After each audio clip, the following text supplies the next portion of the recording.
कधीच नाही चुकणार तुमचे फेवरेट टीव्ही शोज झी5 सोबत, तेही एकदम फ्री। मी उत्कर्ष सेवा भावी संस्थेकडून आलोय। अच्छा, मी वाचलंय तुमच्याबद्दल। सरकारनं बरीच मदत केली आम्हाला। हा, आणि आम्ही मान तालुक्यातील सरकारी शाळांसाठी काम करतो। आता शाळांना स्मार्ट बोर्ड, इलेक्ट्रिक बेल बसवायचे, पण त्याच्यावर तुम्ही का सही केली नाही तेच लक्षात आलं नाही हो आमच्या। एक 2च मिनिटं, मी परत एकदा फाईल चेक करते।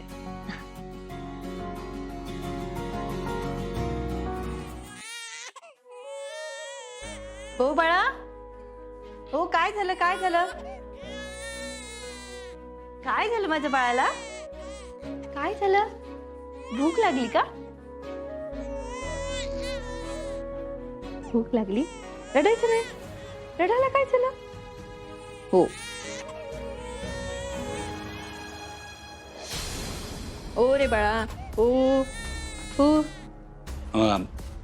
मी बाहेर थांबू का? नाही नाही, थांबा की, झालंच। काय झालं? भूक लागली होती? मॅडम किती वेळ? आव नाही, माझं झालंय, मी फाईल बघते लगेच। आहा, हो हो, रडायचं नाही आता। ओ ओ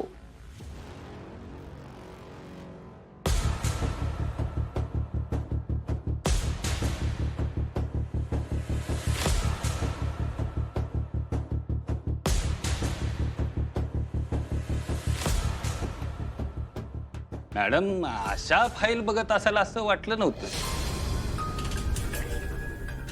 अच्छा म्हणजे? एक मिनिट, मी आता बाळाला पाजत होते, त्याची काही अडचण वाटली का तुम्हाला? नाही म्हणजे ते तसं नाही नाही, त्यात तुमची काही चूक नाहीये। आणि खरं तर एक आई तिच्या बाळाला पाजताना आपण बघणं यात काहीच गैर नाही हो। आता माझ्यासाठी दोन्ही गोष्टी महत्त्वाच्या आहेत ना, म्हणून मला त्या अशा एकत्र कराव्या लागतात, बाकी काही नाही। तुमची चूक नाही मॅडम, पण ते बघायची आम्हाला सवय नाही। बरोबर आहे, पण आता बघण्याची सवय करावी लागेल। कसं आहे ना सर, या सगळ्या गोष्टींचा आपण एवढं मोठा अवडंबर करून ठेवलंय ना, की एका बाईला ना या दोनपैकी एकच गोष्ट निवडावी लागते। एकतर तिचं काम, नाहीतर तिचं मूल। आणि होतं काय माहितीये का, ती आई असते ना, म्हणून ती तिचं मूलच निवडते। बरोबर आहे। आणि हो, तुमच्या या फाईलवर सही न करण्यामागचं कारणही त्याच्याशीच निगडीत आहे। ते कसं काय मॅडम? हो सर, या फाईलमध्ये ना खूप गोष्टींची कमतरता आहे। मुलींसाठी व्यवस्थित टॉयलेट नाहीयेत, इतर अनेक गोष्टींची कमतरता आहे। आणि तुम्ही म्हणतायत की ते स्मार्ट बोर्ड लावायचे, इलेक्ट्रिकल बेल लावायच्या, असं करून कसं चालेल? हा, पण ते काम आम्ही करणारच होतो की। हो, मग ते आधी काम करा। मूलभूत गरजा तिथे व्यवस्थितच असल्या पाहिजे, तरच मुलांना शाळेत येऊ वाटेल ना। मग ही बाकीची कामं करूच यात की। ठीक आहे सर, कसं आहे ना, आपण महत्त्व कशाला देतो हा मुद्दा आहे। म्हणजे मी आत्ता बाळाला पाजत होते तेव्हा तुम्हाला कसं तरी झालं, पण इथे तुमच्या कामात सपशीलरित्या अनेक गोष्टींकडे तुम्ही दुर्लक्ष केलं। अहो, पण ते आम्ही करून घेऊ की। तुम्ही तुमचं काम उत्तमच करताय, पण त्यामुळे मी सरसगट सगळ्या गोष्टींना परवानगी नाही ना देऊ शकत। तुम्ही नीट काम करताय की नाही हे बघण्यासाठीच मी या खुर्चीवर बसली आहे। आणि सर, मी माझं बाळ सांभाळत माझं काम करू शकते, तर तुम्ही तुमचं काम उत्तमरित्या करूच शकता की, आणि केलंच पाहिजे। तुम्ही आलात तरी चालेल। ठीक आहे। आणि हो, ही तुमची फाईल। आधी गरजेची कामं आपण पूर्ण करूयात, आणि मग बाकी कामं होतीलच। ठीक आहे।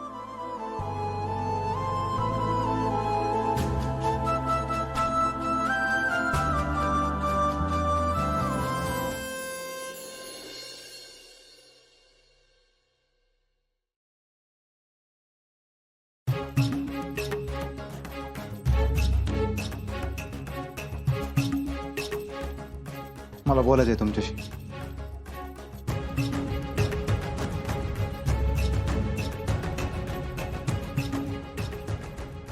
पैसे सोडून काय बी माग।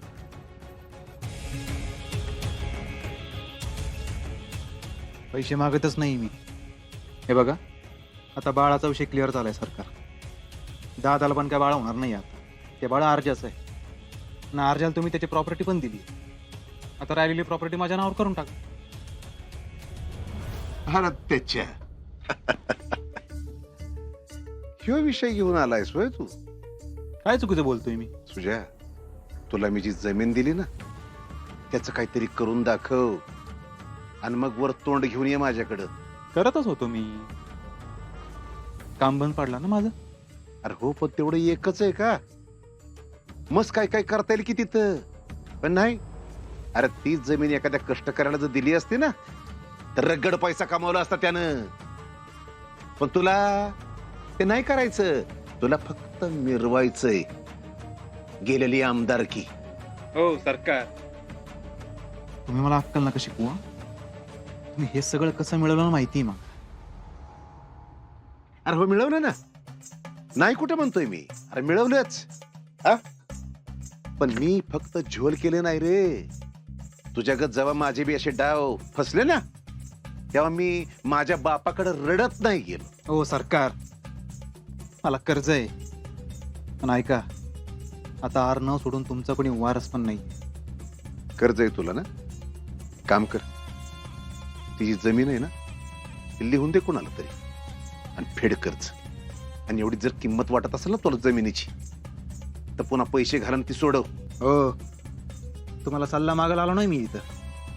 आता तुला मी फक्त तेवढंच देऊ शकतो बाळा, दुसरं काहीही नाही. सरकार, पैशांपै तुम्ही आरजेच्या आईला मारलंय आणि तुम्ही मला पैशांच्या मागं मागं करू नका असं म्हणताय. सुजार, हेच मी तुला समजवायचा प्रयत्न करतोय. जे काही सगळं झालं ना तर ते त्या पैशामुळेच झाले रे. मी जी काही पाप केली त्या पापाची फळं भोगतोय रे. ती तू करू नकोस. तेच समजवायचा प्रयत्न करतोय, पण तुझं नाही.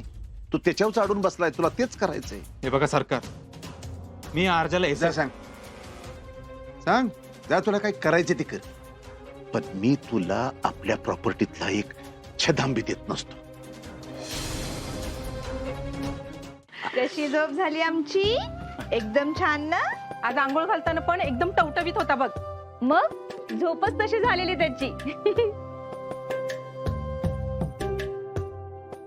चला आपे, निघायचं का? घ्या बाळाला.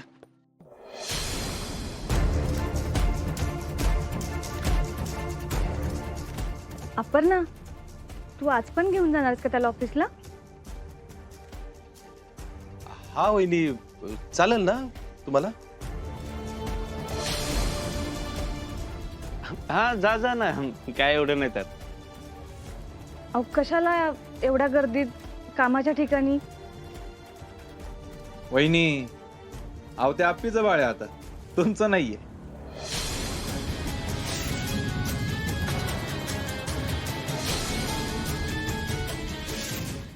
झी5 ॲप डाउनलोड करा आणि पहा सर्व एपिसोड्स एकदम फ्री.